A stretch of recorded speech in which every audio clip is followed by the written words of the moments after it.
வாழ்க்கையில் எல்லாத்துக்குமே ஒவ்வொரு கஷ்டம் இருக்கும், ஒவ்வொரு எண்ணம் இருக்கும், ஒவ்வொரு கேள்வி இருக்கும், ஒரு சில கேள்விக்கான விடை கிடைக்கும். இந்த மாதிரி ஏதோ ஒரு நிகழ்வு வாழ்க்கையிலே நடந்து கொண்டே தான் இருக்கிறது. பிறப்பு முதல் இறப்பு வரை இந்த இடைப்பட்ட காலத்திலே நாம் பல்வேறு சந்தர்ப்பங்களில் மாட்டிக்கொண்டு பல்வேறு அனுபவங்களை பெறுகின்றோம் இறைவனின் அந்த கருணையினால். இறைவனின் கருணையெல்லாம் கஷ்டமல்லவா வருகிறது அப்படிங்கிற கேள்வியும் வரும் இல்லையா? மனிதனாக பிறந்து விட்டால் மட்டுமல்ல, எந்த உயிரினமாக பிறந்தாலும் அந்த உயிரிலே பக்குவப்பட்ட நிலையை அடைய வேண்டும் அப்படின்னா இன்ப துன்பம் ரெண்டையும் அனுபவிச்சு தான் ஆகணும். அந்த உயிருக்கு இன்பம் மட்டுமே கிடைக்கிறது அப்படிங்கும்போது அது ஒரு கர்வத்தின் உச்சிக்கு சென்றுவிடும். ஒரு உயிருக்கு தொடர்ந்து துன்பம் மட்டுமே வருகிறது அப்படிங்கும் போது அது தன்னம்பிக்கையை இழந்து காணப்படும். அப்போ ரெண்டுமே மாற்றி மாற்றி ஒரு இடத்துல வருது அப்படிங்கும் போது கண்டிப்பாக அது ஒரு பக்குவ நிலையை எழுதுவதற்கான வாய்ப்பாக இருக்கும். அப்படிங்கிறனால தான் இந்த ரெண்டும் நம்மளுக்கு மாற்றி மாற்றி வரும். தொடர்ந்து வாழ்க்கையில் பிறந்ததிலிருந்து இறப்பு வரையிலும் ஒருத்தன் ஆனந்தமாக இருந்தான் என்றோ அதே துன்பப்பட்டான் என்பதோ இருப்பதற்கான வாய்ப்புகள் மிக மிக குறைவு. ஏதோ ஒரு காலகட்டத்தில் அவங்க ஒரு நல்ல நிலையில் இருந்திருக்கலாம், சந்தோஷமாக இருந்திருக்கலாம், இந்த மாதிரி இருந்துக்கிட்டே இருக்கும். சரி, இது ஒரு பக்கம் இருந்தாலும் இதெல்லாம் கர்மா அப்படின்னு நம்ம சொன்னாலும் சிவ காரியங்களில் ஈடுபடும் போது அல்லது ஒரு தெய்வ காரியத்தில் ஈடுபடும் பொழுது நம்ம ஒரு உயர்ந்த கொள்கைக்காக அதை நோக்கி பயணப்படும் பொழுது பல்வேறு ஏச்சு பேச்சுகள் இருக்கத்தான் செய்யும். அதை துன்பமாகவே எடுத்துக்கொள்ளக்கூடாது. இது கண்டிப்பாக நிறைய பேர் இதை எதிர்கொண்டிருப்போம். நம்ம ஒரு சாதாரணமாக இறைவனை வழிபடும் பொழுதே பார்த்திங்க அப்படின்னா இன்றைய காலகட்டங்களில் அது ஏதோ விரும்பத்தகாத ஒரு செயல் போன்று நினைத்து கொள்கிறார்கள். கோவிலுக்கு போறியா, சாமி கும்பிடுறியா, என்ன சொல்கிற அப்படிங்கிற அளவுக்கு ஆயிடுச்சு. அதாவது பிற நாட்டின் மீது ஒரு பாசம் இருக்கலாம், அன்பு இருக்கலாம், அவர்களுடைய கலாச்சாரத்திலே ஒரு ஈடுபாடு இருக்கலாம். ஆனால் நம்ம பிறந்த நாட்டோட கலாச்சாரத்தை அழித்து மேற்கத்திய கலாச்சாரத்தை அப்படியே பின்பற்ற வேண்டும் என்ற அவசியம் எங்கிருந்து வந்தது அப்படிங்கிறது தான் தெரியலை. ஏன்னா அவங்க மேற்கத்திய கலாச்சாரத்தில் இருப்பவர்கள் எல்லாம் நம்மை தேடி வருகிறார்கள். நம் கலாச்சாரத்தை ரொம்பவே உயர்வாக அந்த இறை தேடல் அப்படிங்கிறது இந்த பாரத பூமிக்கே உண்டான உன்னத சேவை அப்படின்னே சொல்லலாம். இங்கே பிறக்கின்ற எல்லா மக்களுக்கும் அந்த சேவையை இந்த பாரதமானது வழங்கி கொண்டிருக்கிறது. அப்படிப்பட்ட நாட்டிலே நாம் பிறந்திருக்கிறோம் அப்படிங்கும் போது இறை சேவை செய்யும் பொழுது கண்டிப்பாக இறைவன் துணை இருப்பார். நம் அந்த இறை சேவையை செய்யும் போது பலரின் பேச்சுகளுக்கும் ஏச்சுகளுக்கும் அந்த ஒரு பொருளாக கூடும் அப்படின்னா அதில் எந்த மாற்று கருத்துமே இல்லை. சாதாரணமாக நம்ம மனசில் தோணுது, சிவபெருமான் வழிகாட்டுறார், இதை செயல்படுத்து அப்படின்னு ஒரு உத்தரவு நமக்கு கிடைக்குது அப்படிங்கும் போது முதல்ல உத்தரவு எப்படி வருது?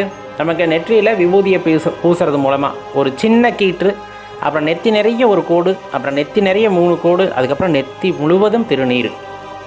அதே போல் ருத்ராட்சம் ஒரு மாலையாக மீண்டும் கழுத்தில் எரிகிறது. இதெல்லாம் படிப்படியாக ஒவ்வொரு படிநிலையாக தாண்டி நம்ம வர்றோம்.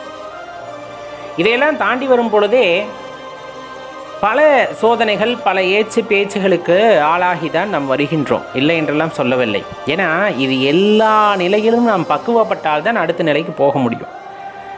எடுத்ததுமே சின்ன குழந்தைகளிலிருந்து உங்களுக்கு பழக்கப்படுத்துகிறாங்க அப்படின்னா அந்த ஒரு பிரச்சனை இருக்காது. அந்த கேலி கிண்டலை நம்ம பெருசாக எடுத்துக்கொள்ள மாட்டோம். ரொம்ப குழந்தையிலிருந்தே நெற்றி நிறைய விபூதி பூசி பழகின்றோம் என்றால் இல்லவே இல்லை. நம்ம வழக்கத்தில் இல்லை, சின்னதாக திருநீர் தான் பூசிக்கிட்டு இருந்திருக்கோம். திடீர்னு நம்மளுக்குள்ள இறைவன் ஆட்கொள்கிறார் அப்படிங்கும் போது சில உண்மைகள் தெரிய வருகிறது. அப்படிங்கும் போது நெத்தி நிறைய விபூதியை பூசணும்னு ஆசை வரும். அந்த நெத்தி நிறைய விபூதியை பூசினதுமே நமக்கே ஒரு சில காலகட்டங்களில் பூசிய உடனே பிறர் என்ன நினைப்பார்களோ, அதாவது ஒரு வேகத்தில் ஒரு உணர்ச்சி பிழம்பில் நம்ம நெத்தி நிறைய விபூதியை பூசிடுவோம். ஒரு பொதுவெளிக்கு போகும் பொழுது பிறர் என்ன நினைப்பார்களோ என்ற எண்ணம் அங்கு வருகிறது அப்படின்னா நம்ம இன்னும் பக்குவப்படலை அப்படின்னு அர்த்தம். கண்டிப்பாக நினைப்பார்கள், இல்லை என்றெல்லாம் சொல்லவில்லை. நினைப்பது மட்டுமல்லாமல் அதை வார்த்தைகளாகவும் ஒரு கணைகளாக மாற்றி தொடுப்பார்கள், அதிலும் எந்த சந்தேகமும் இல்லை. ஆனால் அந்த கணைகளை எதிர்த்து நிற்கக்கூடிய திராணி அப்படிங்கிறது எப்போ வரும் அப்படின்னா, இது எனக்காக நான் பண்ணவில்லை, இது நெற்றியில் விபூதி அணிந்தது எனக்காக பண்ணவில்லை, இறைவனிட்ட கட்டளையை நான் உணர்ந்து கொண்டேன், அதற்காக இந்த உலகத்தின் முடிவு என்ன என்பதை உணர்ந்து கொண்டதன் காரணமாக, இந்த மனித வாழ்க்கையின் முடிவு எப்படி இருக்கும் என்பதை உணர்ந்து கொண்டதன் காரணமாக, இந்த பிரபஞ்ச தோற்றத்தை போல அது ஒடுக்கமாகும் போது எப்படி இருக்கும் என்பதை உணர்ந்து கொண்டதன் காரணமாக வைத்த விபூதி இது அப்படிங்கிறத உணர்ந்து கொண்டால் யார் பேசுகிறதையும் நம்ம பெருசாக கேட்டுக்கொள்ள மாட்டோம்.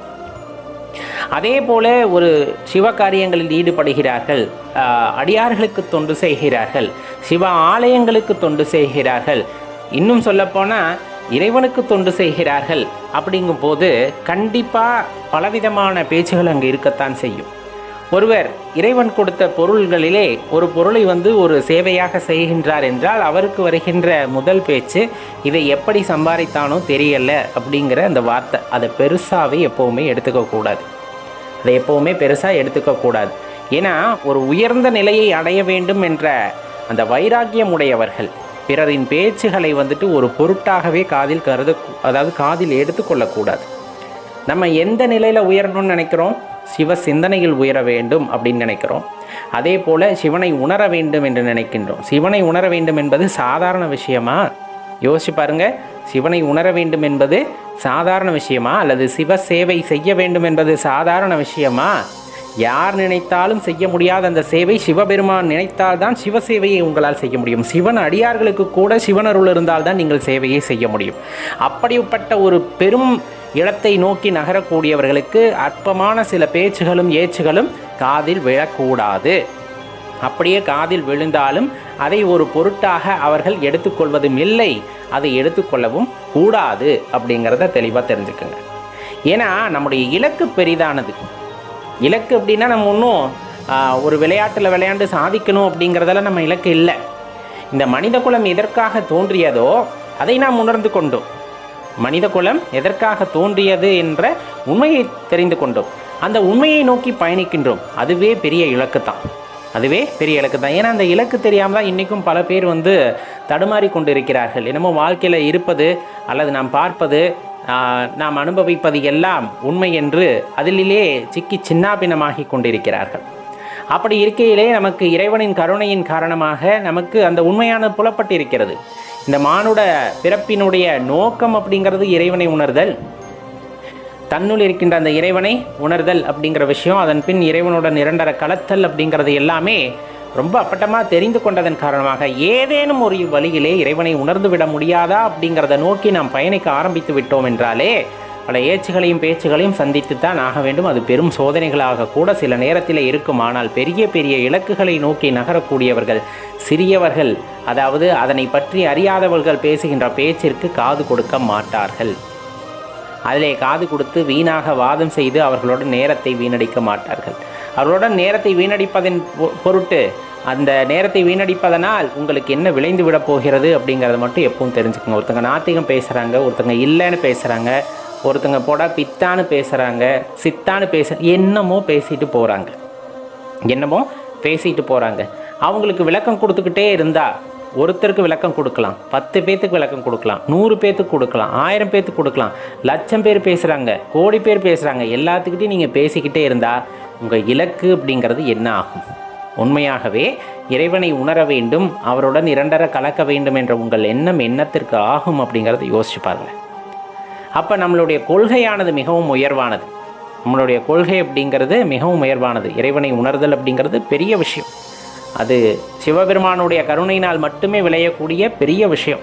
அப்படி அந்த ஒரு வாய்ப்பானது நமக்கு கொடுக்கப்பட்டிருக்கிறது, அந்த ஒரு வரமானது நமக்கு கொடுக்கப்பட்டிருக்கிறது. அப்படிங்கும்போது அதிலே நாம் தெளிவாக இருக்க வேண்டும். நாம் என்னத்திற்காக இந்த பூமிக்கு வந்தோமோ அதிலே நோக்கமாக அதனை கருத்தில் கொண்டு செயல்பட வேண்டுமே தவிர பிறர் பேசுகிறார்கள், ஏசுகிறார்கள் என்ற அந்த ஒரு காரணத்திற்காக மனதனை தடுமாற விடக்கூடாது, சலனப்பட விடக்கூடாது.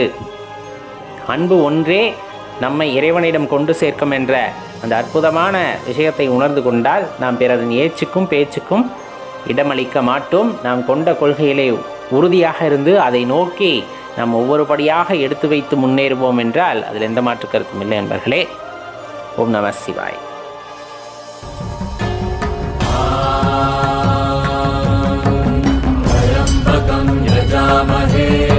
सुगन्धिं पुष्टिवर्धनम् पूर्वारुकमिव बन्धना